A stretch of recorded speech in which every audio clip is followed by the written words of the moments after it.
Alright, what's up guys? And in today's video, I'm gonna be showing you guys my predictions for the 2025 NBA awards.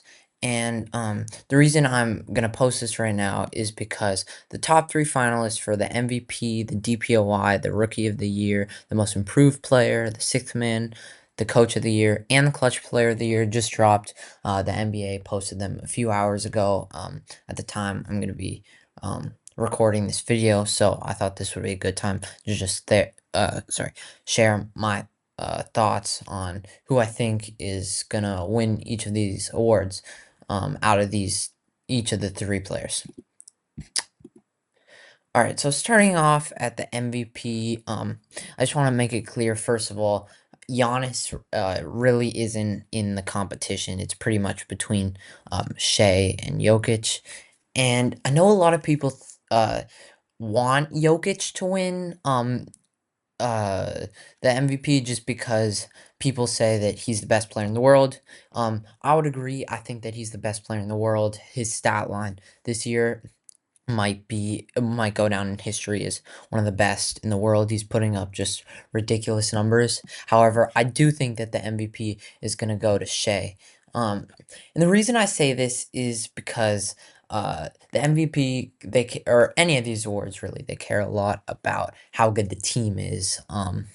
And obviously for MVP, these guys are both the best on their team, and the Thunder are a lot better than the Nuggets. At least they performed a lot better in the regular season, and that will matter. Also, they don't like to give the MVP over and over again to the same person.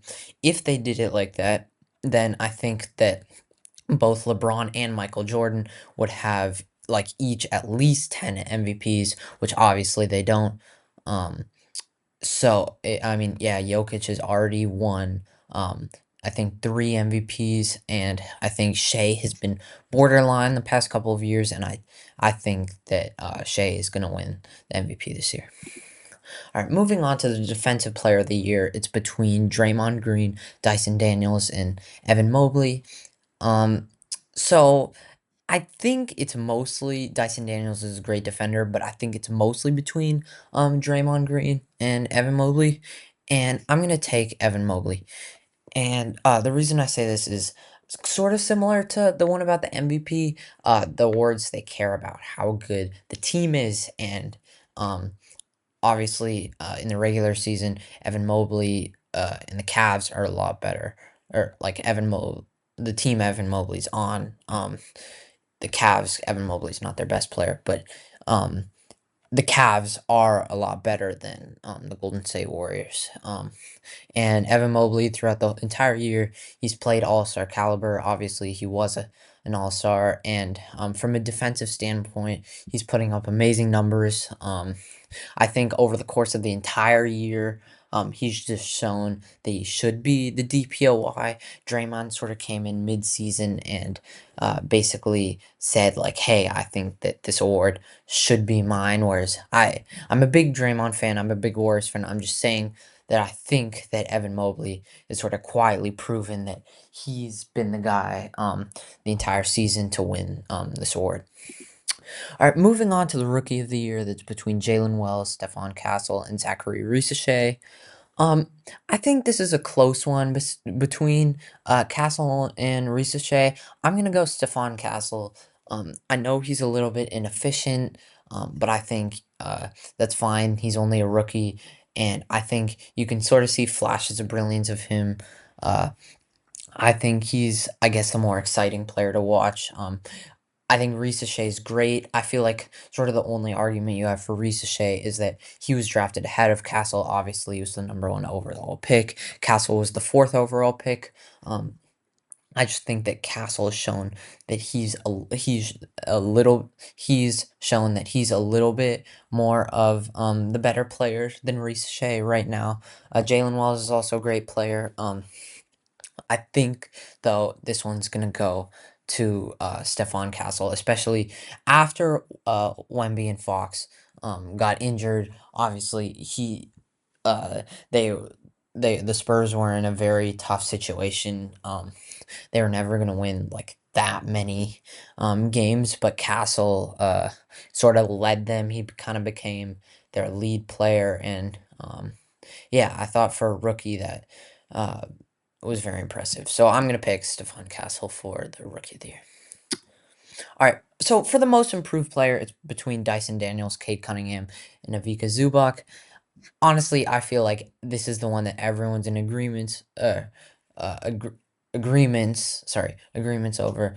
Um, I think, agreement over. I think that this one's gonna go to Cade Cunningham. For sure. I feel like sort of everyone else does. I mean, obviously got drafted by the Pistons, but that Pistons team was, I guess, in a very bad scenario. I mean, people were even chanting like sell the franchise over the course of Cunningham's like first 3 years in the league. He was the #1 overall pick, and over the first 3 years of the league, he didn't really do much. He didn't lead the Pistons in the way they needed him to, and people were starting to wonder, like, would he be a bust? But this year, he's really stepped up. He's led the Pistons, who coming into the season, you would have thought they're just going to be one of the worst teams in the league. He's led them all the way to the playoffs. Even if they kind of get a first round exit from the Knicks, I still would feel like it's an incredibly impressive season. He's shown that he can be a superstar. I think he's going to make an All NBA team. So I would say this is definitely going to go to Cade Cunningham. All right, so for the sixth man of the year, it's between Malik Beasley, Ty Jerome, and Peyton Pritchard. I'm going Peyton Pritchard. Uh, I think that he's been like an extremely valuable asset for this very good Celtics team. Malik Beasley, you have the argument also like Cade, just because that team was so bad, and he's been a valuable asset in helping that team improve. I just think Peyton Pritchard is a better player than he is. And also the Celtics are better than the Pistons. And for Ty Jerome, he really does have an argument over the towards the end of the season. Was putting up great numbers and help and kind of carrying the Cavs to some victories. I just think that Peyton Pritchard kind of showed that same level over the course of the entire season, whereas Ty Jerome sort of only stepped up at the end. So I guess in that case, I'm gonna give the sixth man of the year, in my opinion, to Peyton Pritchard.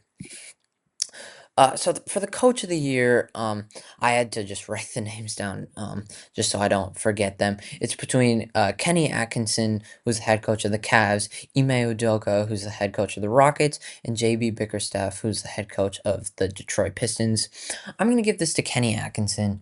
I think that no one really would have thought after last season's Cavs, they didn't have a bad season.